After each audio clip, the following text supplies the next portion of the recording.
اس نے میری فریاد سننے کی بجائے مجھے سب کے سامنے ایک زوردار تھپڑ رسید کر دیا۔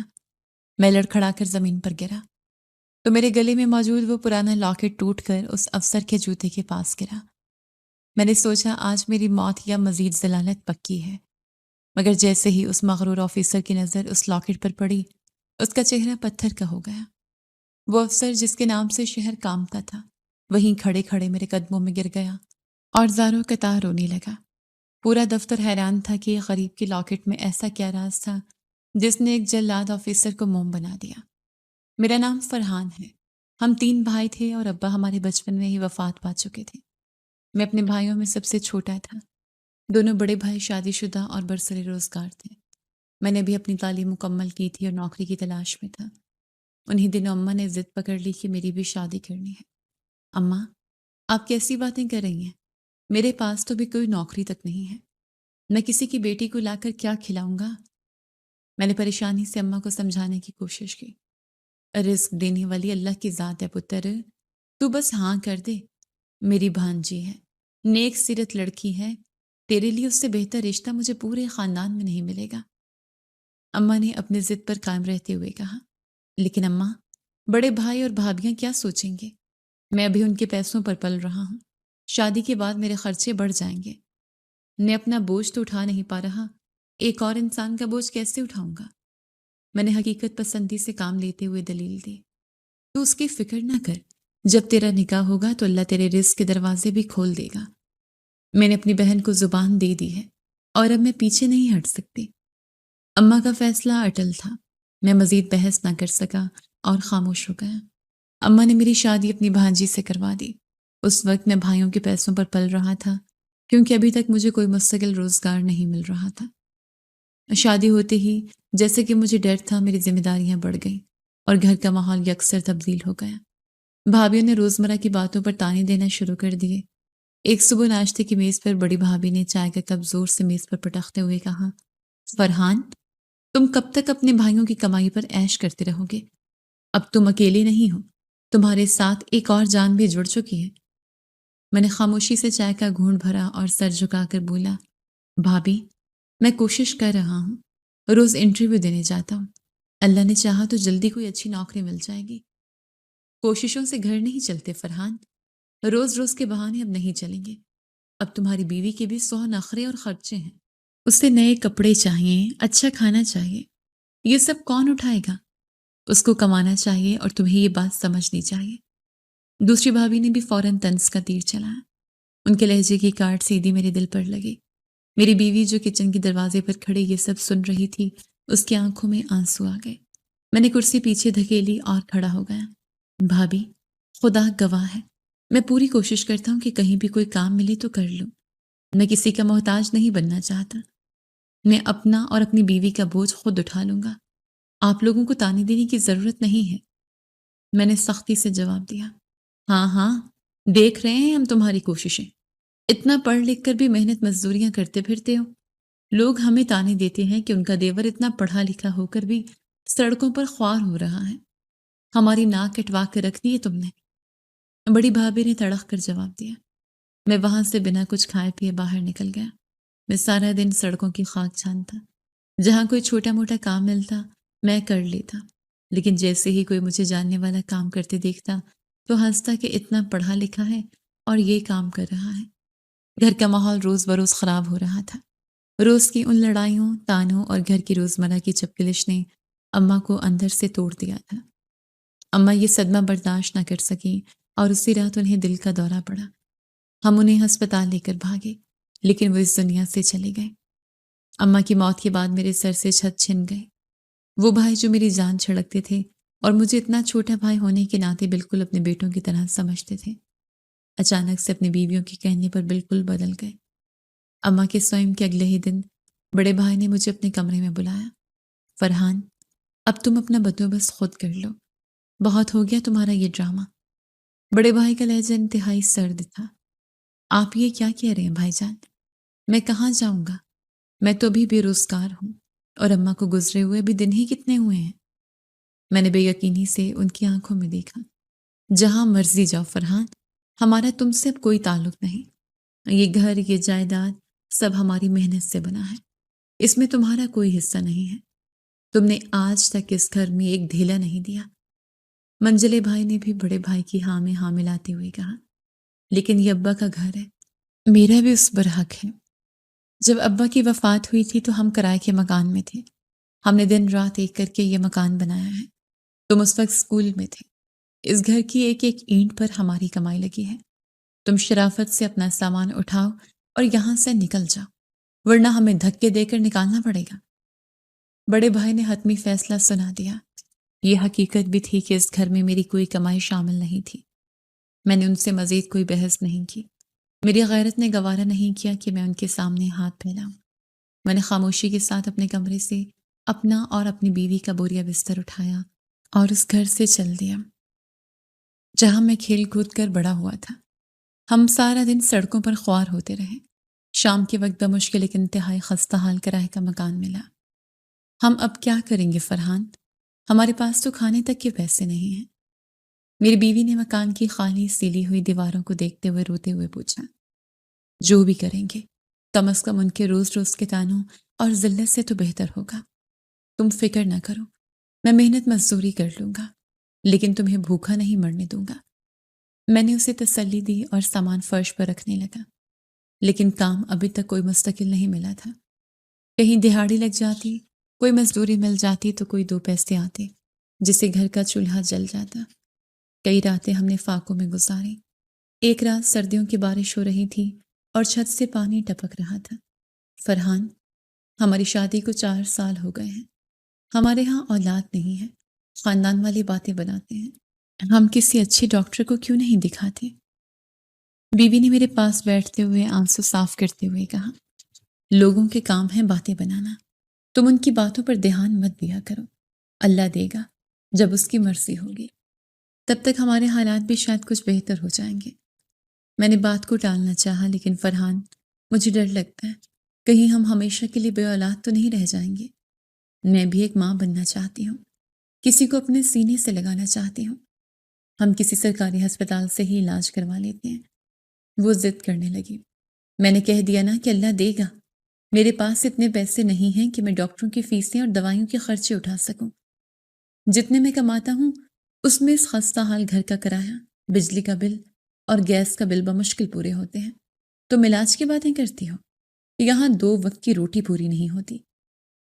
میں نے جھنجھلاہٹ میں قدرے اونچی آواز میں جواب دے دیا۔ وہ خاموش ہو گئی اور رونے لگی۔ مجھے اپنے رویے پر پچھتاوا ہوا، لیکن حقیقت یہی تھی کہ میرے ہاتھ خالی تھے۔ وہ سب تو اللہ کے ہاتھ میں تھا۔ نہ حالات ٹھیک ہو رہے تھے اور نہ اللہ نے اولاد دی تھی۔ ابھی بھی ضد پکڑے ہوئے تھی کہ کہیں سے علاج کرواتے ہیں، لیکن میرے پاس وسائل صفر تھے۔ میں پڑھا لکھا تھا۔ میں نے سوچا کہ میں دوبارہ نوکری ڈھونڈوں گا۔ دہاڑی مزدوری سے اب گھر چلنا ناممکن ہو گیا تھا۔ اب میرا سارا دن نوکری ڈھونڈنے میں لگا رہتا۔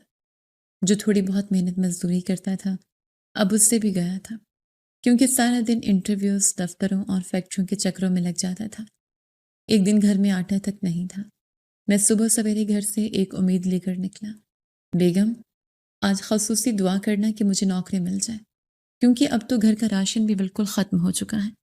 سمجھ نہیں آتا کہ ان کاغذ کی ڈگریوں کا کیا فائدہ ہے جب ان سے 2 وقت کی روٹی بھی نہیں کمائی جا سکتی۔ نوکری تو مل نہیں رہی، بس دھکے لکھے ہیں نصیب میں۔ میں نے دروازے پر کھڑے ہو کر بوجھل دل کے ساتھ کہا۔ میری آواز میں تھکن اور مایوسی آیاں تھی۔ آپ ہمت نہ ہاریں فرحان، آپ نا امید نہ ہوں۔ مجھے یقین ہے آج تو اللہ کوئی نہ کوئی وسیلہ بنا ہی دے گا۔ وہ کسی کی محنت رائیگاں نہیں کرتا۔ آپ جائیے، میں مصلی پر بیٹھ کر آپ کے لیے دعا کروں گی۔ اس نے مجھے حوصلہ دیا۔ میں سارا دن شہر کی مختلف سڑکوں پر دھکے کھاتا رہا۔ چل چل کر میرے پاؤں میں چھالے پڑ گئے تھے۔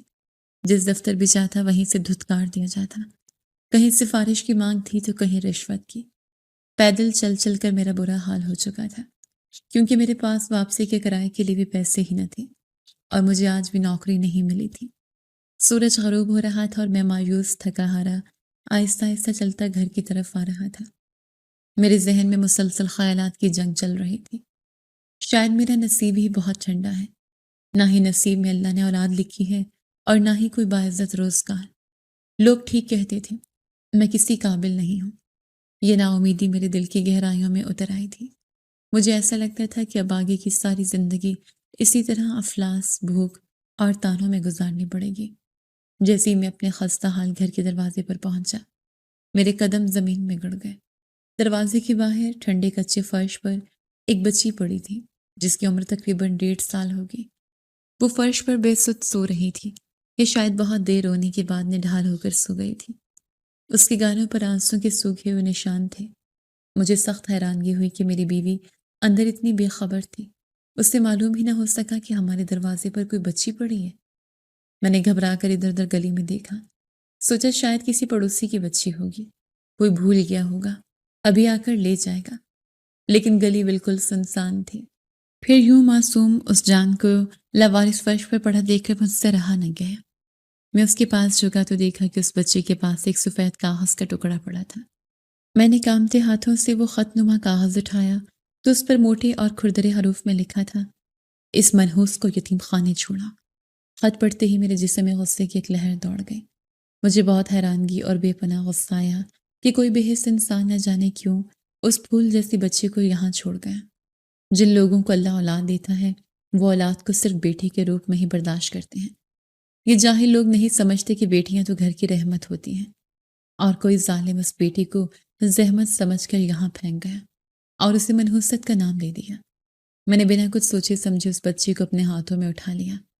وہ نیند میں ہی میرے سینے سے لگ گئی۔ اسی دوران میری نظر اس کے گلے میں موجود ایک چمکدار لاکٹ پر پڑی۔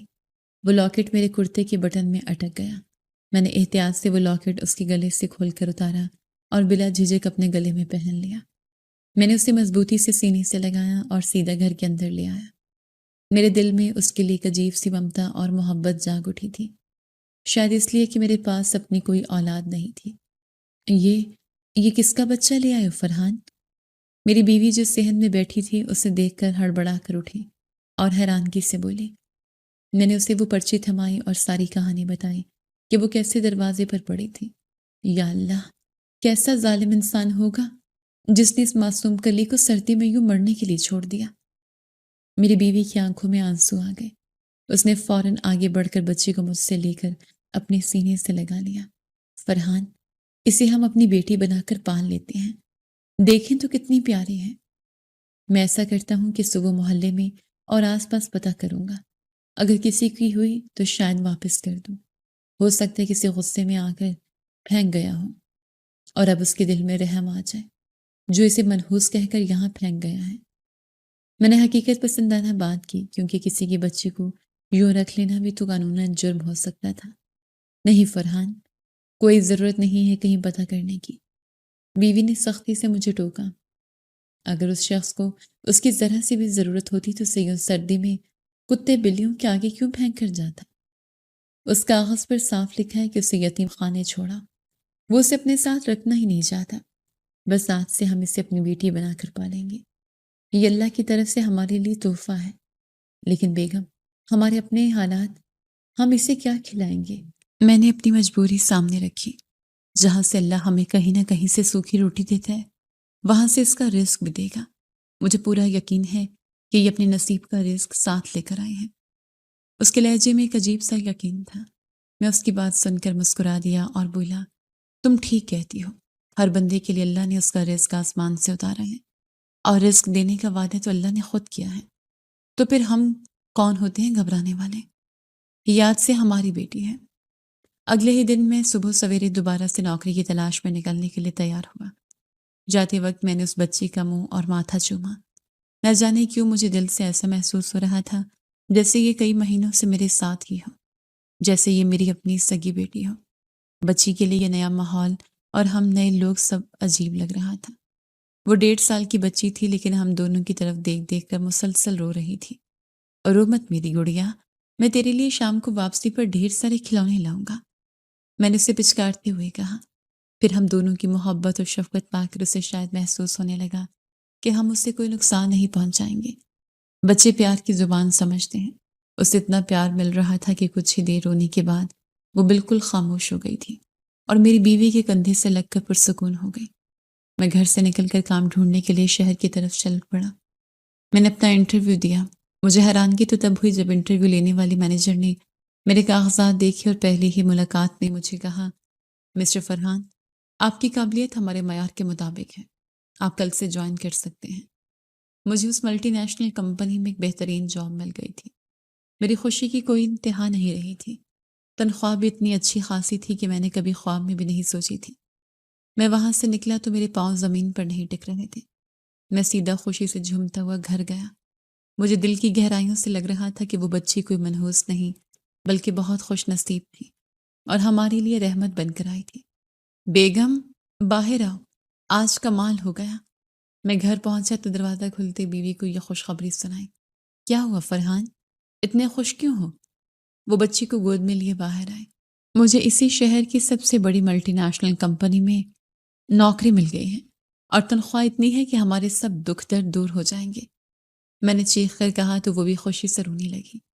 میں نے جاتے ہی بچی کو اس کی گود سے اٹھایا، اس کا منہ اور ماتھا چوما، اسے زور سے سینے سے لگایا اور کئی گھنٹے فرش پر بیٹھ کر اس کے ساتھ کھیلتا رہا۔ تم جانتی ہو بیگم، مجھے میری اس بیٹی کے قدموں کی برکت سے نوکری ملی ہے۔ یہ اپنے ساتھ اپنا اور ہمارا رزق لے کر آئی ہے۔ شاید اللہ تعالیٰ اس کے لیے میرا رزق وسیع کر دینا چاہتے ہیں۔ آج سے یہ ہماری خوش قسمتی ہے۔ میں نے بچی کو ہوا میں اچھالتے ہوئے کہا۔ وہ کھلکھلا کر ہنس پڑی۔ بے شک ایسا ہی ہے فرحان، جو لوگ بیٹیوں کو کچھ سمجھتے ہیں، جو لوگ بیٹیوں کو بوجھ سمجھتے ہیں، وہ اندھے ہوتے ہیں۔ اللہ نے ہماری گود بھی بھر دی اور ہمارا رزق بھی کھول دیا۔ میری بیوی مسکرا دی اور آنسو صاف کرنے لگی۔ مجھے اس دن پختہ یقین ہو گیا کہ جو لوگ بیٹی کو منحوس سمجھتے ہیں، اصل میں ان کی اپنی سوچ منحوس ہوتی ہے۔ اس دن کے بعد مجھے زندگی میں کسی چیز کی کمی نہ آنے دی اللہ تعالیٰ نے۔ میں اپنی اس بیٹی کو بھی پھولوں کی طرح ناز نخرے سے رکھتا، اس کی ہر چھوٹی بڑی ضرورت اور ہر خواہش کا خیال رکھتا۔ میں پوری لگن اور محنت سے اس ملٹی نیشنل کمپنی میں کام کرنے لگا۔ میری پرفارمنس دیکھ کر کمپنی والے بھی مجھ سے خوش تھے۔ میری ترقی ہوتی چلے گئی۔ جو بھائی مجھے دھتکار چکے تھے اور مجھے بیکار سمجھتے تھے، وہ اب دور سے میری کامیابی اور بدلتے حالات دیکھتے، لیکن میں نے کبھی ان کی طرف پلٹ کر نہیں دیکھا۔ وقت پڑ لگا کر اڑنے لگا تھا۔ پربت کراپ سائنسز نامی اس multinational agrochemical company میں میری محنت رنگ لا رہی تھی۔ میں نے دن رات ایک کر کے کمپنی کی سیلز اور مارکیٹنگ میں اپنا لوہا منوا لیا تھا۔ وہ بچی جس کا نام میں نے نور رکھا تھا، اب 3 سال کی ہو چکی تھی۔ اس کے قدموں کی برکت سے میرے گھر میں رزق کی ریل پیل ہو گئی تھی۔ میں کرائے کے اس خستہ حال مکان سے نکل کر شہر کے ایک اچھے علاقے میں کرائے کے ایک بڑے اور ہوادار گھر میں شفٹ ہو چکا تھا، لیکن میری منزل اپنا ذاتی گھر تھا۔ دفتر میں میری کارکردگی ہر گزرتے دن کے ساتھ بہتر ہو رہی تھی۔ فرحان صاحب، آپ نے اس سہ ماہی میں کمپنی کے تمام سیلز ٹارگٹ اکیلے ہی پورے کر دیے ہیں۔ بورڈ آف ڈائریکٹرز آپ کی کارکردگی سے بے حد متاثر ہے۔ جنرل مینیجر نے میٹنگ روم میں میری طرف دیکھتے ہوئے کہا۔ ان کی آنکھوں میں ستائش تھی۔ یہ میری ڈیوٹی تھی سر، اور میں اپنا کام پوری ایمانداری سے کرنے پر یقین رکھتا ہوں۔ میں نے اسپاٹ لیکن پر اعتماد لہجے میں جواب دیا۔ میں جانتا تھا کہ میری محنت کا کوئی متبادل نہیں ہے۔ اسی میٹنگ روم میں میڈم زویا بھی موجود تھی۔ وہ کمپنی کی ڈائریکٹر فنانس تھی اور انتہائی مغرور اور چالاک عورت تھی۔ وہ نہیں چاہتی تھیں کہ کوئی عام سا ملازم اتنی جلدی ترقی کر کے ان کے برابر آ کر کھڑا ہو۔ فرحان صاحب، یاد رکھیں، اس کمپنی میں اوپر جانے کا راستہ بہت کٹھن ہے۔ یہاں صرف محنت نہیں بلکہ سیاست بھی چلتی ہے۔ زیادہ اڑنے کی کوشش مت کیجیے گا۔ میٹنگ ختم ہونے کے بعد میڈم زویا نے اپنی آنکھ درست کرتے ہوئے سرد لہجے میں مجھے وارننگ دی۔ ان کی آنکھوں میں ایک عجیب سی چبھن اور حسد تھا۔ میں محنت پر یقین رکھتا ہوں میڈم، اور مجھے اپنی قابلیت پر پورا بھروسہ ہے۔ مجھے کسی کی سیاست سے کوئی غرض نہیں، میرا کام بولتا ہے۔ میں نے ان کی آنکھوں میں آنکھیں ڈال کر انتہائی سخت اور دو ٹوک لہجے میں جواب دیا۔ مجھے ان کی دھمکیوں سے کوئی خوف نہیں تھا۔ شام کو جب میں گھر واپس آیا تو میری تھکن نور کو دیکھتے ہی غائب ہو گئی۔ بابا، آپ آ گئے؟ نور دوڑتی ہوئی آئی اور میری ٹانگوں سے مضبوطی سے لپٹ گئی۔ اس کے چہرے پر دنیا بھر کی خوشی اور معصومیت تھی۔ میری جان، میرا بچہ، سارا دن کیا کرتا رہا؟ میں نے اسے گود میں اٹھایا اور پیار سے اس کے گال چومے۔ میرا سارا دن کا دفتری بوجھ اور زویا کی کڑوی باتیں اس ایک لمحے میں کہیں غائب ہو گئی تھیں۔ میں نے ماما کے ساتھ مل کر آپ کے لیے کھانا بنایا ہے۔ ہم نے آپ کا بہت انتظار کیا۔ اس نے اپنی چھوٹی چھوٹی انگلیوں سے میرے ماتھے کے بال سنوارتے ہوئے کہا۔ میری بیٹی اتنی سی عمر میں اتنی سمجھدار ہو گئی ہے۔ بیگم، تم نے اسے بہت اچھی تربیت دی ہے۔ میں نے صوفے پر بیٹھتے ہوئے اپنی بیوی کی طرف دیکھ کر کہا۔ وہ کچن سے پانی کا گلاس لے کر آ رہی تھی۔ یہ بچی ہمارے لیے اللہ کا خاص انعام ہے۔ جب سے یہ آئی ہے ہمارے گھر میں لڑائی جھگڑا اور پریشانی نام کی کوئی چیز نہیں رہی۔ بیوی نے مسکراتے ہوئے پانی کا گلاس مجھے پکڑایا۔ اس کی آنکھوں میں سکون تھا۔ بیگم، میرے پاس تمہارے لیے ایک بہت بڑی خوشخبری ہے۔ میں نے پانی کا گھونٹ بھرتے ہوئے اسے دیکھا۔ کیا خوشخبری ہے فرحان؟ کیا کمپنی نے آپ کی تنخواہ مزید بڑھا دی ہے؟ وہ خوشگوار حیرت سے بولی۔ تنخواہ تو بڑھی ہی ہے، لیکن اس سے بھی بڑی بات یہ ہے کہ میں نے شہر کے ایک پوش علاقے میں پلاٹ خرید لیا ہے۔ اب ہم اپنا گھر بنائیں گے۔ ہم کرائے کے مکانوں سے ہمیشہ کے لیے جان چھڑا لیں گے۔ میں نے جیب سے پلاٹ کی کاغذات نکال کر اس کے سامنے میز پر رکھ دیے۔ میری آواز میں ایک فاتحانہ گونج تھی۔ اے یا اللہ، تیرا لاکھ لاکھ شکر ہے فرحان، آپ نے تو میری زندگی کی سب سے بڑی خواہش پوری کر دی۔ میری بیوی خوشی سے رونے لگی اور اس نے کاغذات کو چوم کر ماتھے سے لگا لیا۔ ہم نے فوراً ہی اس پلاٹ پر گھر کی تعمیر شروع کروا دی۔ میری ترقی اور نئے گھر کی خبر اڑتے اڑتے میرے بھائیوں تک بھی پہنچ گئی۔ وہ بھائی جنہوں نے اماں کے مرتے ہی مجھے ایک دھیلا دیے بغیر گھر سے نکال دیا تھا، اب میری دولت دیکھ کر دوبارہ میرے قریب آنے کی کوشش کرنے لگے۔ ایک اتوار کی صبح میں اپنے نئے گھر کے لان میں بیٹھا اخبار پڑھ رہا تھا کہ دروازے کی گھنٹی بجی۔ ملازم نے دروازہ کھولا تو سامنے میرے دونوں بڑے بھائی کھڑے تھے۔ ان کے چہروں پر ایک منافقانہ مسکراہٹ تھی۔ فرحان یار، تم نے تو کمال کر دیا، اتنا شاندار گھر بنا لیا اور ہمیں بتایا تک نہیں۔ بڑے بھائی نے آگے بڑھ کر مجھے گلے لگانے کی کوشش کی، لیکن میں نے قدم پیچھے ہٹا لیا۔ ان کا رویہ مجھے سخت ناگوار گزرا۔ یہ گھر میری محنت اور میری بیٹی کے نصیب کا ہے۔ اس میں آپ لوگوں کا کوئی کمال نہیں ہے جو میں آپ کو بتاتا۔ میں نے انتہائی سرد اور بے رحم لہجے میں جواب دیا۔ مجھے ان سے کوئی ہمدردی نہیں تھی۔ دیکھو فرحان، پرانی باتوں پر مٹی ڈالو۔ خون تو خون ہوتا ہے۔ ہم تمہارے بڑے بھائی ہیں۔ جو ہوا اسے بھول جاؤ۔ ہم تو تمہیں مبارکباد دینے آئے ہیں۔ منجلے بھائی نے بات بنانے کی کوشش کرتے ہوئے کہا۔ خون اس دن سفید ہو گیا تھا جس دن آپ دونوں بھائیوں نے اپنی بیویوں کے کہنے پر اماں کے مرتے ہی مجھے دھکے دے کر ابا کے گھر سے نکالا تھا۔ میرے اس گھر کے دروازے آپ لوگوں کے لیے ہمیشہ بند ہیں۔ آپ جا سکتے ہیں۔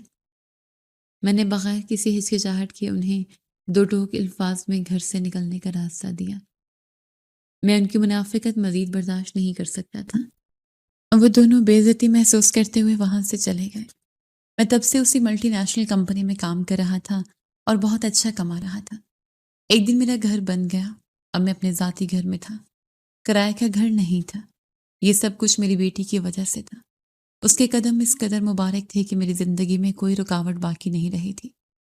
ہمیں اس گھر میں شفٹ ہوئے کچھ ہی عرصہ گزرا تھا کہ اللہ تعالیٰ نے میری زندگی میں ایک اور بہت بڑی خوشی شامل کر دی۔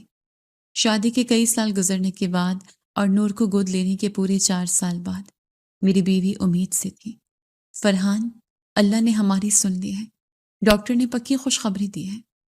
بیوی کی آنکھوں سے خوشی کے آنسو مسلسل بہہ رہے تھے۔ وہ میرے گلے لگ کر رو رہی تھی۔ یہ سب اس بچی نور کے نصیب کا صدقہ ہے۔ اس نے ہمارے گھر کو رحمتوں سے بھر دیا ہے اور اب اللہ نے ہمیں اپنی سگی اولاد کی نعمت سے بھی نواز دیا ہے۔ میں نے سجدہ شکر ادا کرتے ہوئے کہا۔ میرا دل تشکر اور احسان مندی سے لبریز تھا۔ میں جانتا تھا کہ یہ سب اللہ کی دین ہے اور اس نے میری نیت کا پھل دیا ہے۔ وقت کا پہیہ تیزی سے گھومتا رہا۔ اللہ تعالیٰ نے مجھے ایک اور بیٹی عطا کی۔ میں نے دونوں بیٹیوں کے درمیان کبھی کوئی فرق نہیں رکھا۔ نور میری جان تھی اور چھوٹی بیٹی میری آنکھوں کا تارا۔ میری بیوی بھی دونوں کو ایک جیسا پیار کرتی۔ چھوٹی بیٹی کے آنے کے بعد نور کو تو جیسے ایک کھلونا مل گیا تھا۔ وہ سارا دن اس کے ساتھ کھیلتی رہتی۔ نور اب 6 سال کی ہو چکی تھی اور وہ ہم دونوں میاں بیوی سے بے انتہا محبت کرنے لگی تھی۔ میں اپنی اس بیٹی کو بھی پھولوں کی طرح رکھتا، اس کی ہر ضرورت اور ہر خواہش کا خیال رکھتا۔ میری کمپنی میں پوزیشن بہت مضبوط ہو چکی تھی۔ پربت کراپ سائنسز کی سالانہ سیلز کانفرنس PC بوربن میں منعقد ہونا تھی۔ مجھے انتظامیہ کی طرف سے اس پوری کانفرنس کا چیف آرگنائزر اور ہیڈ بنا دیا گیا۔ یہ میرے لیے بہت بڑا اعزاز تھا، لیکن کمپنی میں کچھ لوگ میری اس کامیابی سے جل بھن کر کوئلہ ہو رہے تھے۔ اس 2 کوڑی کے ملازم کو اتنا بڑا پروجیکٹ کیسے مل سکتا ہے؟ میں نے سالوں اس کمپنی کو دیے ہیں اور یہ کل کا آیا ہوا لڑکا مجھ پر حکم چلائے گا۔ میڈم زویا نے اپنے شیشے کے کیبن میں کھڑے ہو کر اپنے ایک وفادار ماتحت سے غصے میں کہا۔ ان کا چہرہ غصے سے سرخ ہو رہا تھا۔ میڈم، جنرل مینیجر صاحب اس پر بہت مہربان ہیں، وہ اس کی ہر بات مانتے ہیں۔ ہمیں کچھ ایسا کرنا ہوگا کہ کانفرنس سے پہلے ہی اس کا پتہ صاف ہو جائے۔ ماتحت نے زہر اگلتے ہوئے مشورہ دیا۔ یہ کانفرنس فرحان کے کیریئر کی آخری کانفرنس ہوگی، اس کا غرور خاک میں ملانا ہوگا۔ میں اسے ایسا سبق سکھاؤں گی کہ یہ زندگی بھر یاد رکھے گا۔ زویا نے ایک شیطانی مسکراہٹ کے ساتھ کہا اور اپنی میز پر پڑی ایک فائل کو زور سے بند کر دیا۔ وہ میرے خلاف ایک بہت گہری اور خطرناک سازش تیار کر رہی تھی جس کا مجھے کوئی علم نہیں تھا۔ میں اپنی دھن میں مگن کمپنی کی کانفرنس کی تیاریوں میں مصروف تھا۔ میں نے دن رات ایک کر دیا تھا۔ مجھے کانفرنس کا سلوگن اور تھیم بھی خود ڈیزائن کرنا تھا۔ میں نے اپنی ٹیم کے ساتھ مل کر انتہائی محنت سے کانفرنس کی تمام تر تفصیلات طے کی۔ میں پی سی بھوربن کے چکر لگاتا اور وینیو کی بکنگ سے لے کر مہمانوں کے ٹھہرنے تک کا ہر چیز کا خود جائزہ لیتا۔ بابا، آپ آج کل گھر بہت دیر سے آتے ہیں، مجھے آپ کے ساتھ کھیلنا ہوتا ہے۔ ایک رات جب میں تھکا ہارا گھر پہنچا تو نور نے میرے پاس آ کر شکایت کی۔ اس کا معصوم چہرہ اترا ہوا تھا۔ میری شہزادی، بابا آج کل دفتر کے ایک بہت بڑے کام میں پھنسے ہوئے ہیں، بس چند دنوں کی بات ہے، پھر بابا آپ کو اور چھوٹی بہن کو گھمانے لے کر جائیں گے۔ میں نے اسے پیار سے گود میں بٹھایا اور اس کا ماتھا چوما۔ پکا وعدہ؟ اس نے اپنی چھوٹی انگلی میری طرف بڑھائی۔ پکا وعدہ میری جان۔ میں نے مسکراتے ہوئے اس کی انگلی سے اپنی انگلی ملا دی۔ مجھے اس بچی سے اتنی محبت تھی کہ میں اس کی کسی بات کو ٹال نہیں سکتا تھا۔ میں نے بیوی کو بھی تسلی دی کہ کانفرنس کے فوراً بعد ہم چھٹیاں گزارنے جائیں گے۔ مجھے اپنی کامیابی پر پورا یقین تھا اور میری نظر میں میرا مستقبل بالکل محفوظ تھا۔ اللہ نے مجھے بیٹی بھی عطا کی اور بیٹیوں کے نصیب کا رزق بھی بہت دیا تھا۔ میرا گھر خوشیوں کا گہوارہ بن چکا تھا۔ میرے بینک اکاؤنٹ میں اچھی خاصی رقم جمع ہو چکی تھی اور میں ہر لحاظ سے ایک کامیاب انسان تھا۔ میں اندھا ہو چکا تھا اور مجھے اندازہ نہیں تھا کہ میرے خلاف کیا طوفان کھڑا ہو رہا ہے۔ زویا کی سازشیں اپنے عروج پر پہنچ چکی تھیں اور میں ایک بہت بڑے جال کی طرف قدم بڑھا رہا تھا۔ مجھے خبر تک نہیں تھی کہ میری یہ خوشیاں اور یہ سکون بہت جلد چھننے والا ہے اور ایک ایسی مصیبت میرے گلے پڑنے والی ہے جو مجھے سیدھا جیل کی سلاخوں کے پیچھے دھکیل دے گی۔ میں اپنے زوال سے بالکل بے خبر رات کی گہری نیند سو رہا تھا۔ ہیڈ آفس میں آج گہما گہمی اپنے عروج پر تھی۔ میں اپنی میز پر جھکا پی سی بھوربن میں ہونے والی سالانہ سیلز کانفرنس کی آخری انتظامات اور پریزنٹیشن کا بغور جائزہ لے رہا تھا۔ میری محنت رنگ لا رہی تھی اور میں کمپنی کے سب سے اہم اور قابل بھروسہ افسران میں شمار ہونے لگا تھا۔ فرحان، مجھے یقین ہے کہ گرو ایز ون کا سلوگن ہماری پوری سیلز ٹیم میں ایک نئی روح پھونک دے گا۔ جنرل مینیجر صاحب نے میرے کندھے پر تھپکی دیتے ہوئے کہا۔ ان کی آنکھوں میں میری کارکردگی کے لیے واضح ستائش اور فخر تھا۔ شکریہ سر، مجھے تم سے یہی امید تھی جوان۔ تم نے کمپنی کو ایک نئے مقام پر لا کھڑا کیا ہے۔ جنرل مینیجر صاحب نے میرے کام کی تعریف کی اور اپنے دفتر کی طرف چل دیے۔ دوسری طرف شیشے کے کیبن کے پار ڈائریکٹر فنانس زویا بیگم کھڑی مجھے زہر آلود اور کاٹدار نظروں سے گھور رہی تھی۔ ان کا چہرہ حسد اور نفرت کی آگ میں جل رہا تھا۔ وہ کسی صورت میری کامیابی برداشت نہیں کر پا رہی تھی۔ اس 2 ٹکے کے ملازم کی اڑان کچھ زیادہ ہی اونچی ہو گئی ہے۔ آج کل جی ایم صاحب کی آنکھوں کا تارا بنا ہوا ہے اور کمپنی کا سارا بجٹ اس کے اشاروں پر چل رہا ہے۔ زویا بیگم نے اپنے خاص کارندے کو کیبن میں بلا کر غصے سے دانت پیستے ہوئے کہا۔ ان کی مٹھیاں بھینچی ہوئی تھیں۔ میڈم، ہم نے جال بالکل تیار کر لیا ہے۔ کانفرنس کے فوراً بعد کمپنی کے اکاؤنٹ سے 50 کروڑ کی خطی رقم غائب ہو جائے گی اور سارے ثبوت فرحان کی طرف اشارہ کریں گے۔ کارندے نے ایک شیطانی اور مکرانہ ہنستے ہوئے جواب دیا۔ اس کے ہاتھ میں کچھ جعلی دستاویزات تھیں۔ بہت خوب، ایسا پکا ثبوت بنانا کہ یہ ساری زندگی جیل کی چکی پیستا رہے۔ یہ میرے راستے کا سب سے بڑا کانٹا ہے، میں اسے برباد کر کے چھوڑوں گی۔ اس کی ساری عزت اور غرور خاک میں ملا دوں گی۔ زویا بیگم نے اپنی میز پر پڑا شیشے کا پیپر ویٹ زور سے پٹخا۔ ان کی آنکھوں میں ایک شفاف چمک تھی۔ اپریل کے مہینے میں پی سی بھوربن کا ماحول انتہائی شاندار اور پرکشش تھا۔ سرد اور خوشگوار ہوا چل رہی تھی۔ کانفرنس ہال میں ٹیم پربت کے تمام سیلز مین اور ملک بھر سے آئے ڈیلرز موجود تھے۔ میں اسٹیج پر کھڑا اپنی کامیابیوں اور کمپنی کے مستقبل کے ویژن پر روشنی ڈال رہا تھا۔ ہمیں مل کر آگے بڑھنا ہے۔ ہمارا مقصد صرف منافع کمانا نہیں بلکہ کسان کی خوشحالی اور فصلوں کی صحیح نگہداشت ہے۔ جب کسان خوشحال ہوگا تو ہم سب ترقی کریں گے۔ میں نے مائک پر انتہائی پرجوش اور ولولہ انگیز انداز میں کہا تو پورا حال تالیوں سے گونج اٹھا۔ کانفرنس ایک زبردست کامیابی تھی۔ ہر طرف میری واہ واہ ہو رہی تھی اور میں اپنی محنت کے اس پھل پر بے حد خوش تھا۔ کانفرنس کی شاندار کامیابی کے بعد میں تھکا ہارا لیکن انتہائی مطمئن اپنے گھر لوٹا۔ میرا خوبصورت گھر میری سکون گاہ تھا۔ دروازہ کھلتے ہی میری بڑی بیٹی نور بھاگتی ہوئی میرے گلے لگ گئی۔ وہ اب 7 سال کی ہو چکی تھی اور اس کی معصومیت اور سمجھداری وقت کے ساتھ بڑھتی جا رہی تھی۔ بابا، آپ اتنے دن بعد آئے ہیں۔ میں نے اور چھوٹی بہن نے آپ کو بہت یاد کیا اور روز دروازے پر آپ کا انتظار کرتے تھے۔ اس نے اپنے ننھے ہاتھ میرے گلے میں ڈال کر کہا۔ اس کے چہرے پر بے پناہ محبت اور معصومیت تھی۔ میرے گلے میں وہ چمکدار لاکٹ جھول رہا تھا جو مجھے نور کے ساتھ ملا تھا۔ میں نے وہ لاکٹ پچھلے 6 سالوں میں کبھی اپنے گلے سے نہیں اتارا تھا۔ وہ میری خوش قسمتی کی علامت تھا اور مجھے یقین تھا کہ اسی لاکٹ اور اس بچی کے قدموں کی برکت سے میں نے یہ عروج پایا ہے۔ میری شہزادی، بابا بھی آپ کو بہت یاد کرتے تھے۔ اب بابا کا پروجیکٹ ختم ہو گیا ہے۔ اب بابا روز آپ کے ساتھ کھیلیں گے اور ہم چھٹیاں منانے بھی جائیں گے۔ میں نے اسے گود میں اٹھا کر اس کا ماتھا چوما اور صوفے پر بیٹھ گیا۔ آپ واقعی بہت تھک گئے ہیں فرحان، میں آپ کے لیے چائے لاتی ہوں۔ میری بیوی بھی مسکراتی ہوئی پاس آ کر بیٹھ گئی۔ اس نے میری کامیابی پر خوشی کا اظہار کیا اور کچن کی طرف چلی گئی۔ سب کچھ کتنا پرفیکٹ اور پرسکون تھا۔ مجھے لگ رہا تھا کہ میری زندگی میں اب کوئی دکھ نہیں آ سکتا، لیکن مجھے نہیں معلوم تھا کہ یہ میری آخری پرسکون رات ہے۔ اگلے دن جب میں پربت کراپ سائنسز کے دفتر پہنچا تو ماحول انتہائی کشیدہ اور خاموش تھا۔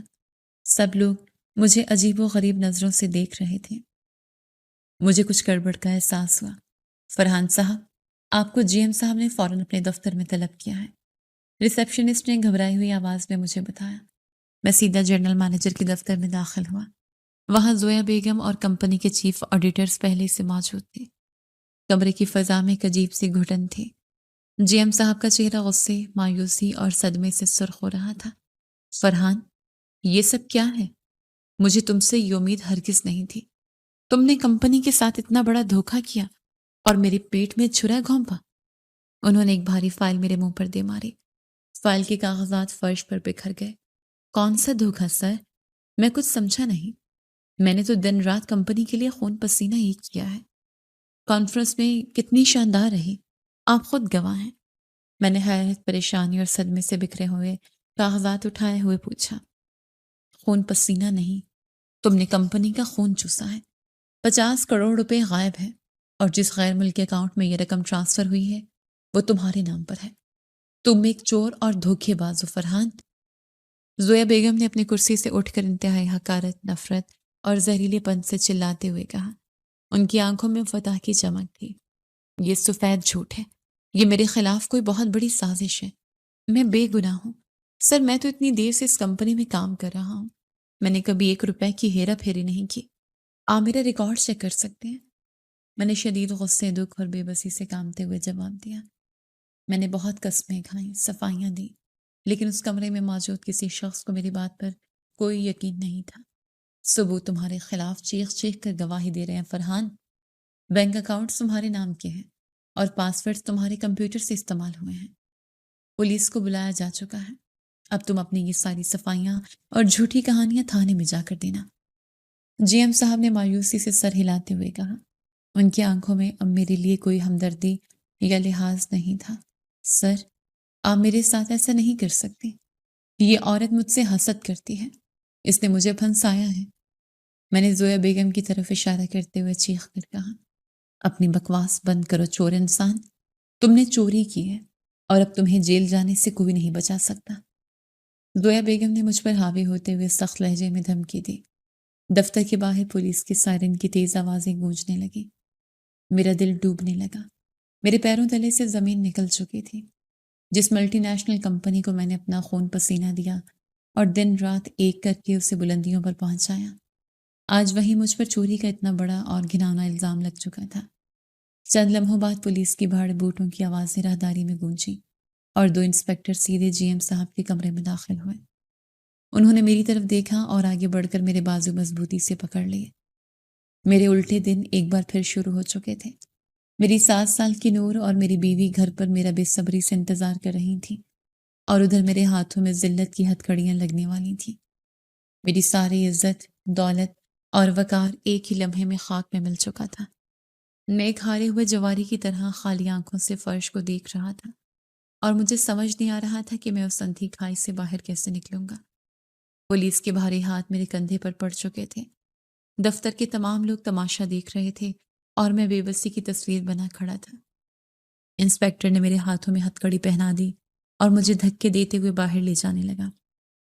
انسپیکٹر صاحب، کم از کم مجھے میرے گھر والوں کو بتانے تو دیں، میری بیوی اور بچیاں پریشان ہو جائیں گی، میں نے التجا بھرے لہجے میں کہا۔ میری آنکھوں میں بے بسی اور خوف تھا۔ تمہارے گھر کی تلاشی بھی لینی ہے، چلو ہمارے ساتھ، انسپیکٹر نے انتہائی کرخت اور سرد لہجے میں جواب دیا۔ اس نے مجھے زبردستی پولیس کی گاڑی میں بٹھا دیا۔ چند منٹوں بعد پولیس کی گاڑیاں سائرن بجاتی ہوئی میرے گھر کے دروازے پر آ کر رک گئیں۔ محلے کے لوگ اپنے گھروں سے باہر نکل آئے تھے۔ پولیس مجھے ہتھکڑیوں میں جکڑے ہوئے میرے اپنے گھر کے اندر لے گئی۔ فرحان، یہ سب کیا ہے؟ یہ پولیس ہمارے گھر کیوں آئی ہے؟ میری بیوی بھاگتی ہوئی صحن میں آئی اور مجھے ہتھکڑیوں میں دیکھ کر اس کی چیخ نکل گئی۔ اس کا چہرہ خوف سے سفید پڑ چکا تھا۔ بیگم، مجھ پر دفتر میں چوری کا الزام لگا ہے، میں نے کچھ نہیں کیا، میں بے گناہ ہوں، تم پریشان مت ہو۔ میں نے اسے تسلی دینے کی کوشش کی، لیکن میری اپنی آواز کانپ رہی تھی۔ اسی دوران میری 7 سال کی بیٹی نور دوڑتی ہوئی کمرے سے باہر آئی۔ مجھے اس حالت میں دیکھ کر وہ زور زور سے رونے لگی۔ میرے بابا کو چھوڑ دو، بابا نے کچھ نہیں کیا، گندے انکل میرے بابا کو مت پکڑو۔ وہ روتے ہوئے انسپیکٹر کی ٹانگوں سے لپٹ گئی۔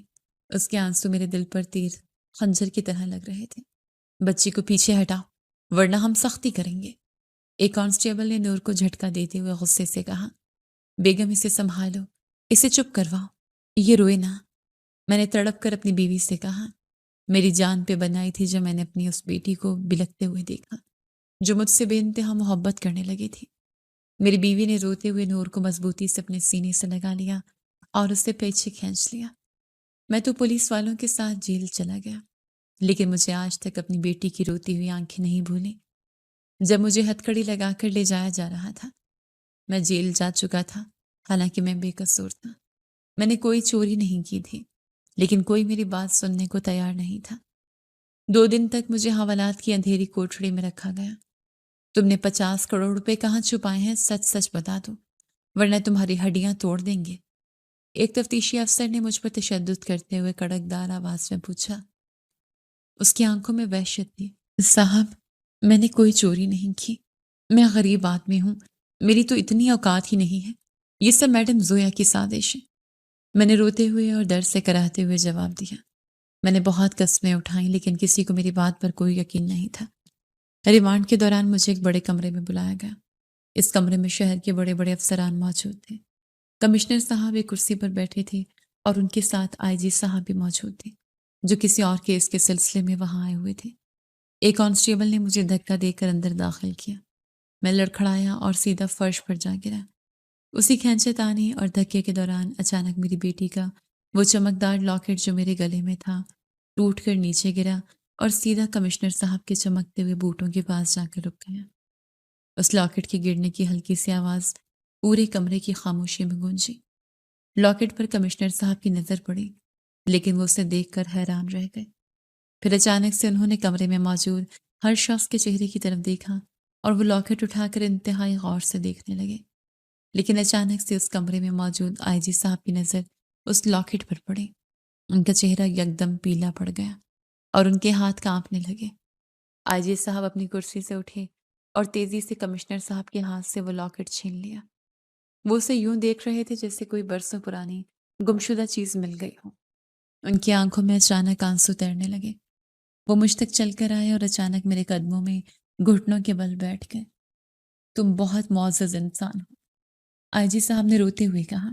ان کی آواز میں ایک عجیب سا درد اور تشکر تھا۔ میں حیرانی میں ہی نہیں بلکہ وہاں بیٹھا ہر شخص ہی حیران تھا۔ کسی کو سمجھ نہیں آ رہا تھا کہ پورے صوبے کا سب سے بڑا پولیس افسر ایک ملزم کے قدموں میں کیوں بیٹھ گیا ہے۔ صاحب، آپ یہ کیا کر رہے ہیں؟ آپ اس لاکٹ کو دیکھ کر ایسے کیوں رو رہے ہیں؟ یہ لاکٹ تو میری بیٹی کا ہے۔ میں نے گھبرا کر اور پیچھے ہٹتے ہوئے پوچھا۔ میرا دل زور زور سے دھڑک رہا تھا۔ آپ کی بیٹی کا؟ آپ کو کوئی غلط فہمی ہوئی ہے فرحان، یہ میری بیٹی کا لاکٹ ہے۔ آئی جی صاحب نے لاکٹ کو اپنے سینے سے لگاتے ہوئے انتہائی جذباتی لہجے میں جواب دیا۔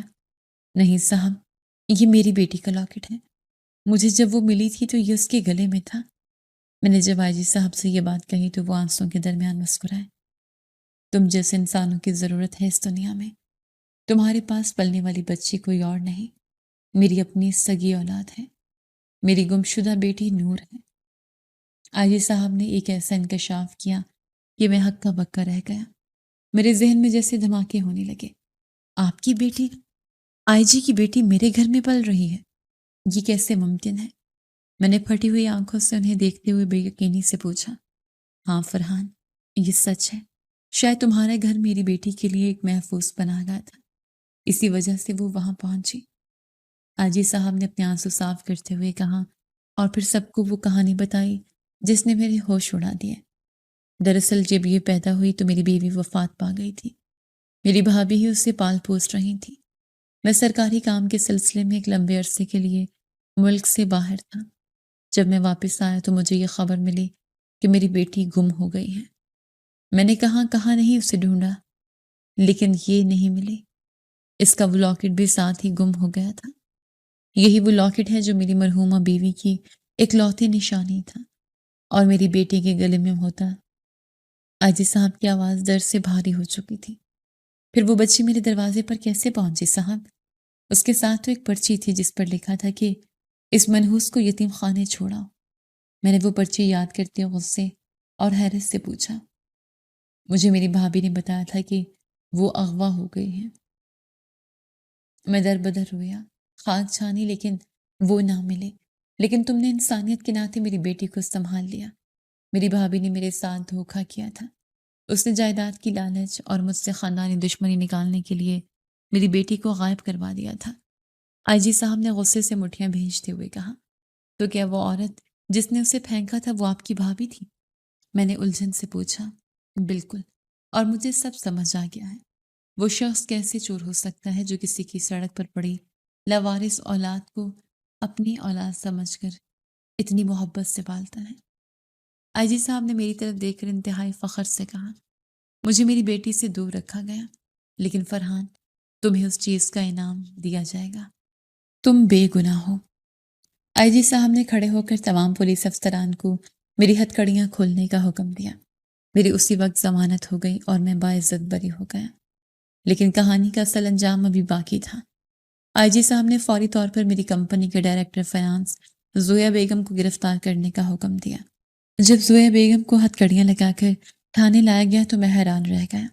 پھر معلوم ہوا کہ مجھے اس ملٹی نیشنل کمپنی سے نکلوانے والی بھی اس بچی کی چچی ہی تھی، جو کہ آئی جی صاحب کی سگی بھابھی زویا تھی۔ زویا بیگم نے جائیداد کے لیے پہلے بچی کو غائب کروایا اور اس نے بچی کو منحوس کہہ کر پھینک دیا تھا تاکہ کبھی کوئی اس تک نہ پہنچ سکے۔ اور پھر جب اس نے دیکھا کہ میں اس بچے کو پال رہا ہوں اور میری ترقی ہو رہی ہے تو اس نے حسد کی آگ میں مجھ پر چوری کا الزام لگا کر مجھے پھنسانے کی کوشش کی۔ اس بچی کے اغوا اور کمپنی کے فنڈز میں فرد برد کے کیس میں ملوث ہونے کی وجہ سے پکڑ لیا گیا اور جیل میں ڈال دیا گیا۔ میرے سر سے چوری کا داغ ہمیشہ کے لیے مٹ گیا اور میں باعزت بری کر دیا گیا۔ آئی جی صاحب نے مجھ سے میری بیٹی یعنی اپنی سگی بیٹی سے ملنے کی خواہش ظاہر کی۔ میں اسے اپنے گھر لے جانا چاہتا ہوں فرحان، میں نے سالوں اس کے لیے تڑپ کے گزارے ہیں۔ آئی جی صاحب نے التجا بھرے لہجے میں کہا، لیکن انہوں نے پھر خود ہی کہا کہ ابھی بچی کو یہیں پولیس اسٹیشن کی گیسٹ روم میں بلا لو۔ میں نے گھر فون کیا اور اپنی بیوی اور بیٹی کو بلا لیا۔ جب نور کمرے میں داخل ہوئی تو آئی جی صاحب اسے دیکھ کر رو پڑے۔ انہوں نے آگے بڑھ کر اسے گلے سے لگا لیا اور اس کا منہ چوما۔ میری بچی، میری نور، تم بالکل اپنی ماں جیسی ہو۔ وہ روتے ہوئے اسے پیار کر رہے تھے۔ اس وقت میرا دل ٹوٹ چکا تھا کہ یہ شخص اب میری بچی کو اپنے ساتھ لے جائے گا۔ میری بیوی بھی ایک کونے میں کھڑی مسلسل رو رہی تھی۔ ہم نے اسے اپنے خون سے سینچا تھا اور اب وہ ہم سے جدا ہونے والی تھی۔ صاحب، آپ اسے لے جائیں گے؟ ہم اس کے بغیر کیسے زندہ رہیں گے؟